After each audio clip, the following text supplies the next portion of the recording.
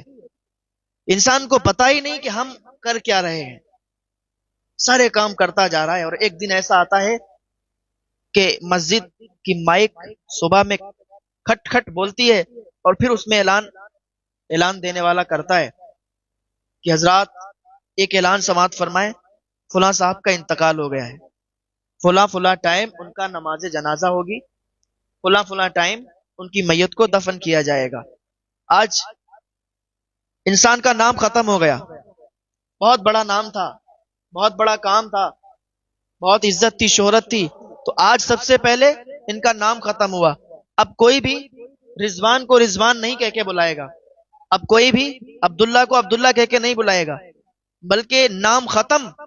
اور اب سب کہیں گے کہ میت کو غسل دو، میت کو دفن کرو، میت کتنے ٹائم قبرستان پہنچے گی. تو یہ زندگی کا سب سے بڑا دھوکہ ہے. جب بزرگ نے 2 سوالوں کے جواب دے دیے تو وزیر نے کہا بابا جی تیسرے سوال کا بھی جواب دے دیں. کہا تیسرے سوال کا جواب. اس نے کتے کی طرف دیکھا، اس بزرگ نے کتے کی طرف دیکھا. ایک کتا وہیں پر اسی کی جھوپڑی میں دودھ پی رہا تھا پیالے میں. کتے کی طرف دیکھا، کتے کے پیالے میں تھوڑا دودھ بچا ہوا تھا. اس نے وہ پیالہ لیا اور کہا وزیر لے یہ پیالہ دودھ کا پی لے. وزیر نے کہا بابا جی یہ کیسی بات کر رہے ہیں، کتے کا جھوٹا مجھے پلا رہے ہیں. کہا تو ٹھیک ہے پھر جا یہاں سے، تیرے سوال کا جواب میں نہیں دے سکتا. کہا بابا جی ٹھیک ہے جیسا آپ کی مرضی ہے، جیسا آپ کہہ رہے ہیں میں اس کو پورا کرنے کے لیے تیار ہوں، کیونکہ مجھے میرے سوال کا جواب حاصل کرنا ہے. اس نے وہ پیالہ لیا اور پورا گٹ گٹ کر کے پی گیا. جتنا دودھ بچا تھا کتے کا جھوٹا دودھ وہ پیالے سے سارا کا سارا پی گیا. کہا بابا جی اب تو میں دودھ پی گیا ہوں، اب تو مجھے اس سوال کا جواب دے دو، زندگی کی سب سے بڑی مجبوری کیا ہے. تو بزرگ نے کہا، بابا جی نے کہا کہ وزیر یہ جو تو نے پیالہ دودھ کا پیا ہے نا یہی تیرے سوال کا جواب ہے. وزیر نے کہا میں سمجھا نہیں آپ کیا کہنا چاہتے ہیں. کہا تو نے یہ دودھ کا پیالہ کیوں پیا؟ کہا مجھے سوال کا جواب لینا تھا اس لیے پیا، ورنہ میں نہیں پیتا. کہا یہی تو تیرا جواب ہے. کہا یہی جواب ہے کہ انسان کی زندگی کی سب سے بڑی مجبوری کیا ہے، یہی جواب ہے. کہا کیسے، مجھے سمجھاؤ، میں سمجھا نہیں، مجھے اس سوال کا جواب سمجھ میں نہیں آیا. وزیر سے اس بزرگ نے کہا، اس بابا جی نے کہا کہ تو نے یہ کیوں پیا؟ اپنے مفاد کے لیے، اپنے فائدے کے لیے، اپنی غرض کے لیے. تو بزرگ نے کہا کہ یہی جواب ہے کہ زندگی کی مجبوری غرض ہے، مفاد ہے، فائدہ ہے. آج انسان کوئی بھی دوسروں کے لیے کچھ نہیں سوچتا، ہر انسان اپنے لیے سوچتا ہے، اپنے مفاد کے لیے، اپنے فائدے کے لیے، اپنے مطلب کے لیے. آپ سے بولے گا بھی اپنے مطلب کے لیے. اگر انسان کا مطلب ہے آپ سے تو آپ کے قدم بھی چومے گا. وہ کہاوت بہت پہلے سنی جاتی تھی، آج بھی لوگ کہتے ہیں کہ انسان مطلب کے ٹائم گدھے کو بھی باپ بنا لیتا ہے. تو انسان اپنے مطلب کے لیے کسی بھی حد سے گزرنے کے لیے تیار ہو جاتا ہے، اپنے مفاد کے لیے کسی بھی حد سے گزرنے کے لیے تیار ہو جاتا ہے، کیونکہ انسان اپنا فائدہ چاہتا ہے اور دوسروں کا نقصان چاہتا ہے. آج انسان کا رویہ بالکل تبدیل ہو گیا ہے، اپنے آپ میں خوش رہنا چاہتا ہے اور سامنے والے کے بارے میں سوچتا ہے کہ یہ برباد ہو جائے، یہ تباہ ہو جائے، یہ ہلاک ہو جائے. اللہ تعالیٰ ساری نعمتوں سے مجھے سرفراز فرمائے، اسے ہلاک اور برباد کر دے. تو بزرگ کہنے لگے، بابا جی کہنے لگے وزیر سے کہ یہی تیرے آخری سوال کا جواب ہے کہ تو نے اپنے مفاد کے لیے یہ دودھ پیا. بڑے بڑے دوستی رکھنے والے دیکھے، بڑے بڑے یار دیکھے، بڑے بڑے ایسے لوگ دیکھے جو کہتے تھے میں تیرے ساتھ ہوں، میں تیرے ساتھ ہوں، لیکن وہ بھی اپنے مطلب کے لیے، وہ بھی اپنے مفاد کے لیے کسی حد سے بھی گزر گئے. تو انسان کو چاہیے کہ اپنے بارے میں کم دوسروں کے بارے میں زیادہ سوچے. اگر انسان کا رویہ یہ ہو جائے کہ انسان دوسروں کے بارے میں سوچنے لگے، دوسروں کے لیے اچھا گمان رکھنے لگے اور یہ سوچنے لگے کہ اللہ تعالیٰ یہ میرے سامنے والا جو بھائی ہے، میرا پڑوسی ہے، اللہ تعالیٰ اس کو عروج و ارتقاء عطا فرما دے، اس کو عروج عطا فرما دے، اس کے صدقے اللہ تعالیٰ مجھے بھی عطا فرما دے، تو اللہ تعالیٰ تمہیں زیادہ عطا فرمائے گا، کیونکہ تم دوسروں کے بارے میں سوچتے ہو، دوسروں کے لیے تمہارا رویہ اچھا ہے، تمہارا گمان اچھا ہے. تو تم جب دوسروں کے بارے میں اچھا سوچو گے تو تمہارا خود اچھا ہوگا، اور اگر تم دوسروں کے بارے میں غلط سوچو گے، غلط گمان رکھو گے تو تمہارے ساتھ غلط ہوگا دوسروں کے لیے گڑھا کھودوگے خود گڑھے میں گرو گے. اس بات سے، اس واقعے سے عبرت حاصل کرنا چاہیے کہ ہم زندگی کیسے گزار رہے ہیں، ہم اپنے راتوں دن کیسے گزار رہے ہیں، دوسروں کے ساتھ ہم کیسے پیش آ رہے ہیں، اپنے دوستوں کے ساتھ ہم کیسے پیش آ رہے ہیں. اگر ہم کسی سے دوستی کر رہے ہیں تو وہ دوستی کو ہم نبھا کیسے رہے ہیں یا کیسے نبھانا چاہیے. تو بہت ساری چیزیں ہیں، بہت ساری باتیں ہیں. اللہ تعالی ہم سب کو اس پر عمل کرنے کی توفیق عطا فرمائے.